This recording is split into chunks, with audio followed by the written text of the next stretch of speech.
What is up, guys? Your boy is back, and today we're going to be recapping the final UFC card of 2025, the final ESPN card. Yes, sadly, ESPN is gone. We won't have to stare at the fucking ESPN building anymore that says we'll be back soon. And it kind of sucked. It was really a lackluster card, really not a ton of fun finishes, but we're going to start off with the main event of Brandon Royval versus Manel Kape. Again, remember to like, comment, subscribe. This was upsetting. Everybody knows I'm a massive Brandon Royval fan. This is one of my guys. And it was over. And it looked like it was actually shaping up to be a decent fight. I mean, Manel Kape had Brandon Royval kind of on his back, on Royval's back foot for a lot of the beginning of the fight. You know, there were some nice body kicks, I thought, from Royval. And Kape was catching some of them with his hands, like just fucking picking him up. And then he just chinned Brandon Royval with a right. Blitzed in, chinned him, attacked him, crushed him with the right. And, you know, Royval was kind of protesting early stoppage. The funny thing was, like, the first shot I thought put him out. And then, like, one of the second ground and pound shots, like, almost woke him up. So I almost don't blame Brandon Royval for that. But, I mean, he had never really been chinned like that before. I don't think he'd ever been knocked out in the UFC. What a win from Gyno Manel Kape, who's definitely using steroids. This automatically throws him in the title picture. And it's kind of interesting to see what they're going to do now, because Tatsuro Taira kind of seemed penciled into that spot to be fighting Brandon Royval sometime, or not Brandon Royval, Joshua Van sometime early next year with his win over Brandon Moreno, 2 weeks ago or last week. And now Manel Kape has a win over Brandon Royval, a KO win, which Joshua Van couldn't even knock out Brandon Royval. And Tatsuro Taira lost to Brandon Royval, so it's going to kind of set up this interesting scenario where, hey, shit, maybe Manel Kape is going to get that title shot. But I don't really know if they're going to do that. Manel Kape, you know, is kind of unreliable in terms of this guy pulls out a lot. He's always struggled making weight for flyweight. You know, is injured. Really is not a lot of activity from him. At least with Tatsuro Taira, you'll get a little bit more of an activity and don't have to worry about him necessarily missing weight. And the post-fight interview from Manel Kape, exactly kind of how you thought it was going to be, calling out Joshua Van, saying that he was going to take Joshua Van's diapers or something, which was odd. So that was really the last image on ESPN, is Manel Kape chinning Brandon Royval and then talking about taking Joshua Van's diapers. I don't know. He's a guy no bum. We have 6 weeks to fucking figure this shit out. We're going to be pumping a ton of content out. But good win for Manel Kape. I think if they do, Manel Kape, if they give him the title shot, I understand it. If they do it in Japan, I can also see why they would do that. This guy was a massive rising star, so it would make sense. He even said, like, I'm a bigger star than Tatsuro Taira in Japan, which I wouldn't even put it past him. This guy was electric in Rising with his fights with Kai Asakura. But I think they're going to do it in Houston. That's what it seems like. That's what Joshua Van, the champ, wants. I know I don't want to put the quotes on the champ, but you know what I mean. Pantoja's the fucking boy. But let's move down the card, because there wasn't much more else to talk about other than Manel Kape versus Brandon Royval. However, the co-main was also pretty exciting. Giga Chikadze versus Kevin Vallejos. You know, I kind of figured Kevin Vallejos would just get a decision. He really hasn't had that highly real finish before this one. He put there was a lot of good pressure from from Kevin Vallejos. Giga, he kind of checked a leg kick and left his left shin bleeding pretty badly. I like that he was just continuing to throw kicks with that leg. I always think it's badass when fucking fighters do that. We saw Wonder Boy do that against Bomb Theme, a couple months back over the summer. He was throwing a lot of wild kicks. Not that they were really any hitting. But then Vallejos just comes down the second round, bombing overhands, spinning back fist. Giga Chikadze's dead. Vicious. And he needed a highlight reel finish, because I think he'd only had decisions in the UFC. But this is big for him. And I was really excited. Kevin Vallejos, what is he now? 17-1 as a professional at only 24. Or he just turned 25, whatever it is. That's super impressive. This is going to get him this is going to get him into the rankings and possibly facing a big name next. But then he fucking ruins the highlight reel KO by calling out Cub Swanson in 2025. What is that? That makes zero sense. Give this dude Josh Emmett. Let him nuke Josh Emmett, and then Josh Emmett can retire. That's the easiest way. Keep Kevin Vallejos moving through the rankings. Not too massive of a jump up in competition, but a guy that Kevin Vallejos can definitely easily defeat, in my opinion. Good win for him, Giga Chikadze. Your career's done. The Calvin Kattar fight ruined you. You haven't been the same since. Now you're on a 3-fight losing streak. Brother, maybe you need to retire. Moving on to Cesar Almeida versus Oleksiejczuk. This fight absolutely sucked, and it went the complete opposite of how anybody thought it was going to go. It was kind of like a lot of feigning and range, like Cesario Oleksiejczuk, who, you know, is a really good striker. We've seen this guy put on some really impressive performances.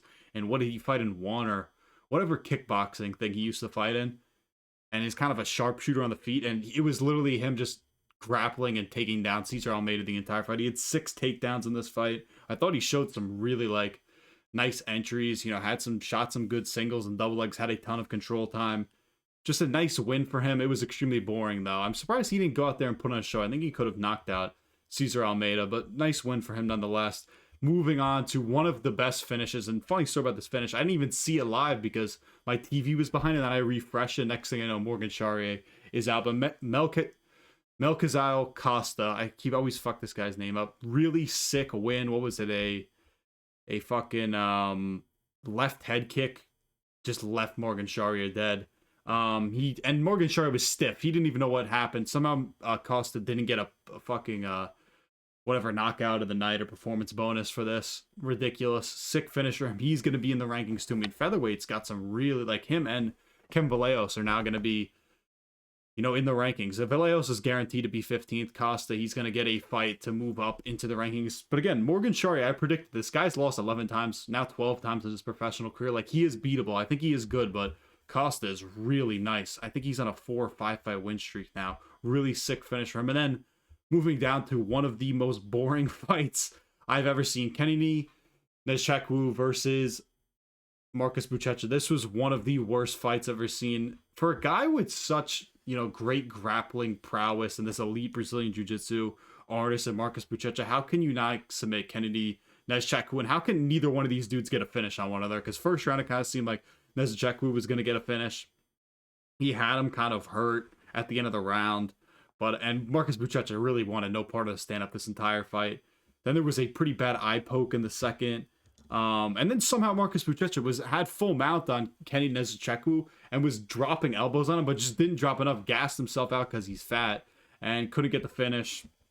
Round 3 was a lot of boring grappling where Kenny Nzechukwu had his face and Marcus Buchecha's had his ass in Marcus Buchecha's face for like an entire round. It was a draw. It was fair. These two dudes should be cut. This is one of the worst heavyweight fights I've ever seen, and that's saying something. And then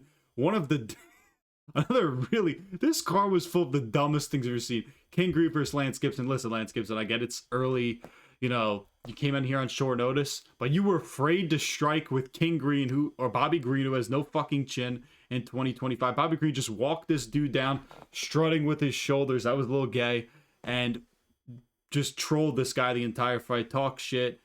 Like, even landed takedowns in this fight, or landed one takedown, like landed like a sick double leg in I think in the second round, or along the fence, something like that. I saw this was a split decision. I don't know how that was the case because Lance Gibson literally didn't land a strike. At 35, I couldn't even tell you a meaningful moment that he had. He was on the back foot the entire fight. King Green, Bobby Green, just walked this dude down. I'm happy that he got a win though, because the part of me was like, I picked him to win, and I was like, I could just see where he gets fucking chin. But Lance Gibson, you suck, brother. Good win for Bobby Green, and we are back. Everybody's going to his club New Year's Eve. Shout out the boy.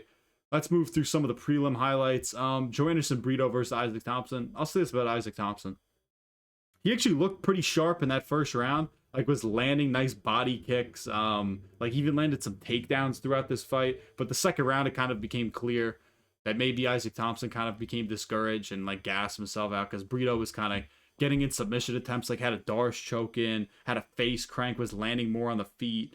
And then, honestly, the third round, Joe Anderson Brito could have finished him, but he's an idiot, like along the fence. But then he just shot a takedown, and that was dumb. So this fight, not much to say about Isaac Thompson. I mean, he's just a fucking kid. So it's kind of hard to make a statement on how this guy's career is gonna go. I thought he looked okay at points. Joe Anderson Brito. I mean, the idea of Joe Anderson Brito is so much better than what he actually is. Like, we were all hyped up for the Danny Gay matchup that never happened. He's just I'm very on Joe Anderson Brito. Moving down the card to Neil Magny versus Yaroslav Amosov. Really impressive debut for Yaroslav Amosov. Like, looked good on the feet early, landed a takedown incredibly early, and then set up an anaconda choke and got a finish. So now, this is what it means for Yaroslav Amosov, and I don't make the rules. Now that you've beaten Neil Magny, you're going to be in the top 15 for the rest of your career. If Yaroslav Amosov wins the belt off Islam Makhachev, I wouldn't be surprised, because if you beat a goat cockroach like Neil Magny, you're a force to be reckoned with. I don't know what it is. But Neil Magny, there's been so many points where you think this guy's career is over. I'm sure they're going to put up against another prospect in a couple of months, and Neil Magny will probably fluke a submission after getting dominated for 2 rounds. But nice win for Yaroslav Amosov. I wonder who they're going to give this guy next. He's going to get some form of a ranked opponent in the division. I'm trying to think who they would even give this dude. I saw some people say Buckley, because a lot of people probably aren't going to want to take this matchup because you're facing a really dangerous grappler. I think that'd be a good opportunity for Buckley. Like if he wins, let me close out this little cookie thing down here. If he wins, it shows that he can kind of defend well against a primary grappler, because he really struggled with his takedown defense against Usman. So I wouldn't be opposed to that, but nice win for Yaroslav Amosov. Moving down the card, we go to the fight of the night. Sean Sharaf versus Steven Aspinall. This is what a heavyweight fight should be. And Sean Sharaf, I'm going to give him some props. Like, he did land some stuff on here. Steven Aspinall ate some fucking shots, but Aspinall peppered him throughout. I think he broke the record for significant strikes or strikes thrown by a heavyweight in a 3-round fight. It nearly broke the strikes record for any heavyweight. I think it's owned by Daniel Cormier versus Stipe Miocic, or one of those two dudes has it at UFC 241, I believe. But man, he cut Sean Sharaf badly with a jab in the first round. I mean, if Sean Sharaf had AIDS, Steven Aspinall needs to go to the doctor immediately, because he bled so much all over Steven Aspinall. It was ridiculous. I'm sure Steven Aspinall still is fucking washing blood out from under his flabs. That's how bad it was. But Sharaf, listen, he did land in this fight, but Steven Aspinall, just insane output, insane cardio. I mean, to have that much output as a heavyweight is incredibly impressive. And I'll say this, Sean Sharaf, give credit to him. He ate so much, had a lot of heart. Like fucking Herb Dean or Mark Smith had to jump in to stop this fight, you know. So he went out on his sword. And the uppercuts late from Steven Aspinall were kind of the difference in causing this stoppage. Love him. Him versus Josh Hoke, it seems like the fight to make next. Maybe they won't do that because they don't want to kill 2 prospects of the heavyweight division, but this is what we need in the heavyweight division. Dudes like Steven Aspinall who aren't fucking shit cans and actually can fight and have cardio, have a great chin. Listen, I want to see him like tested against a guy who can wrestle a bit. Hoke can wrestle. Sean Sharaf shot one shitty takedown in this, and it was one of the worst things I've ever seen. But good win for Steven Aspinall. I'm excited to see what's next for this guy's career. And then we'll run through these last fights pretty quick. Luana Santos versus Melissa Croden. It seemed like she just kind of out-grappled Melissa Croden, so, you know, good win for her. Took Melissa Croden easily. Took Melissa Croden easily. Took her down easily a couple. Jeez, I have CT. So nice win for her. Who really cares? Alan Fry, bad. This was a bad choice by me because Alan Fry looked so slow in this. He just kept like getting Guilherme Pat to the fence and just holding on to him, throwing like little knees in the clinch, and just couldn't do anything. Like couldn't break off the clinch and land a meaningful elbow. Like didn't level change to try a takedown. Like it was just a very bad game plan from him. And Guilherme Pat like was so much faster, so much more athletic, cut angles well, landed his jab very nicely. The one thing I'll say about Alan Fry, great chin on this guy. Great chin on this guy. He ate so many shots and stuck in there, but he sucks. I would honestly cut him. Guilherme Pat, nice win for him though. And then, you know, the funny thing about this card is, like, I thought, oh man, we're really going to start off, we're going to have a really, like, fun finishing card, because the first fight on the card being a women's fight ending in a finish was pretty impressive, but then it was an absolute dud. Jamie Lynn Horth did a good job stuffing the takedowns, then just fucking let out a barrage into Teresa Blada's head, and that was the fight. You know, just embarrassing from Teresa Bleda. She sucks. The good thing I didn't bet on her, but a good standing finish for Jamie Lynn Horth. And that's the card. That's the end of the ESPN era. Brandon Royval getting knocked out by Manel Kape. We don't want to see that. This was a pretty short video, but this card was deserving of... Wasn't even necessarily deserving of video. It was so boring. I thought we were going to have a little bit more finishes, but I guess there was, like... Manel Kape was a good finish. Costa was a good finish over Charriere. Obviously, Vallejos over Giga Chikadze. I mean, there were good fights on this card, too. Like, Steven Aspinall, that's a great heavyweight fight. I'll remember that one for a long time. But overall, this card kind of sucked. I'm excited to move on to the Paramount deal, get some banger cards. Thank you, ESPN, for all you did and all you didn't do. I'm so happy I don't have to use your shitty app anymore, where the stream freezes, or my stream is behind, or I have to stare at that stupid building that says we'll be back soon, or audio issues, anything, and I'll just blame it all on you, because ESPN is notoriously shitty.